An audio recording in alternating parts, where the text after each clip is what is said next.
காங்கிரஸ் கட்சிக்காரங்க ஒன்று கேட்குறாங்க, அதை ஏன் நான் கேட்கல நீங்கள் கேட்டால் என்ன நியாயம் அது? அவங்க கேட்குறாங்கன்னா அது அவங்க விருப்பம். எங்களுக்கு ஒரே டார்கெட் தான், வேறு எதுவும் கிடையாது அப்படின்ற மாதிரி ஒருத்தர் பேசியிருக்காரு. யார் அவர்? அவங்களுடைய டார்கெட் என்ன பார்த்துருவோம் வாங்க.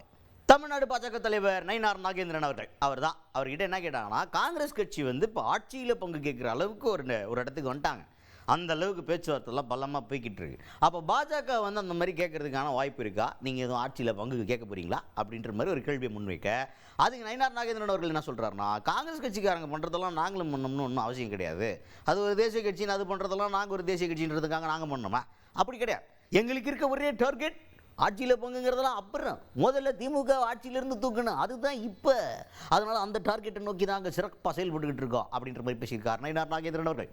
காங்கிரஸ் கட்சி செய்கிறதெல்லாம் நாங்கள் செய்யணும்னு நீங்கள் விரும்பக்கூடாது. காங்கிரஸ் கட்சி அவங்க என்ன தேசிய கட்சி, அவங்க கேட்குறாங்கன்னா அது அவங்களுடைய விருப்பமாக இருக்கலாம்.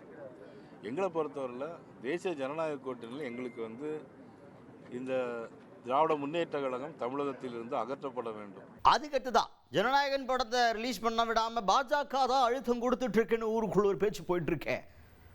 இந்த மற்ற எல்லா துறைகளையும் வச்சு அழுத்தம் கொடுத்துட்டு இருந்த மாதிரி இப்போ திரைத்துறையை வச்சு அழுத்தம் கொடுக்குற மாதிரி ஆகிக்கிட்டு இருக்கு. அந்த மாதிரி ஒரு பேச்சு போய்கிட்டு இருக்கு. சிபி விசாரணை வேற ஒரு பக்கம் அவரை போட்டு அழுத்தி தள்ளிக்கிட்டு இருக்கீங்களே அப்படின்ற மாதிரி ஊருக்குள்ள ஒரு பேச்சு இருக்கே சார் அப்படின்னு கேட்டால், அதுக்கு நயினார் நாகேந்திரன் அவர்கள் என்ன சொல்கிறார் அப்படின்னா, விஜய் அவர்களை அழுத்தம் கொடுக்கணும் அப்படின்னு சொல்லிட்டு எந்த காலத்துலேயுமே எங்களுக்கு பிளானே இல்லை. எங்களுக்கு எதுக்கு அது தேவை? நாங்கள் வேறு வேலையை பார்த்துக்கிட்டு இருக்கோம், நாங்கள் ரொம்ப நல்லவங்க அப்படின்ற மாதிரி அழுத்தம் திருத்தமாக பேசியிருக்காரு நயினார் நாகேந்திரன் அவர்கள். இல்லை, அது ஒரு தவறான கருத்து எல்லா இடத்துலையும் பரப்பப்பட்டு வருகிறது. மதிப்புக்குரிய விஜய் அவர்களுக்கு எந்த விதமான நெருக்கடி கொடுக்க வேண்டிய அவசியம் உங்களுக்கு ஏற்கனவே எந்த காலத்திலும் ஏற்பட்டது கிடையாது.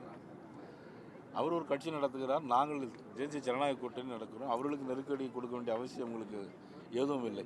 த நெக்ஸ்ட் பராசக்தி படம் பார்த்தீங்களா அப்படின்னு கேட்குறாங்க. பராசக்தி படத்தில் காங்கிரஸ் விமர்சனம் பண்ணியிருக்காங்கன்னு சொல்லிட்டு காங்கிரஸ் கட்சியில் இருக்கிறவங்களே அதை காட்டமாக விமர்சனம் பண்ணுறாங்க. இதை நீங்கள் எப்படி பார்க்குறீங்க அப்படின்னு கேட்டால், அதுக்கு நயினார் நாகேந்திரன் அவர்கள் என்ன சொல்கிறாருன்னா, தம்பி நான் பார்த்ததெல்லாம் ஒரிஜினல் பராசக்தி, இந்த பராசக்தியை நான் பார்க்கல, நம்ம பார்த்தது பழசு.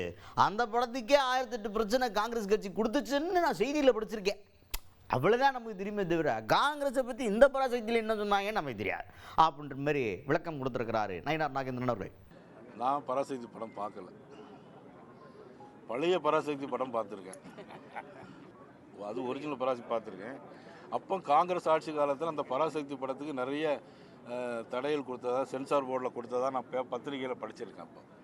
அப்போ உள்ள காங்கிரஸ் அப்போ உள்ள பராசக்தி படத்துக்கு நிறைய தடைகள் கொடுத்து அந்த படம் வரக்கூடாதுன்னு தடுத்ததாக கேள்விப்பட்டிருக்கேன்.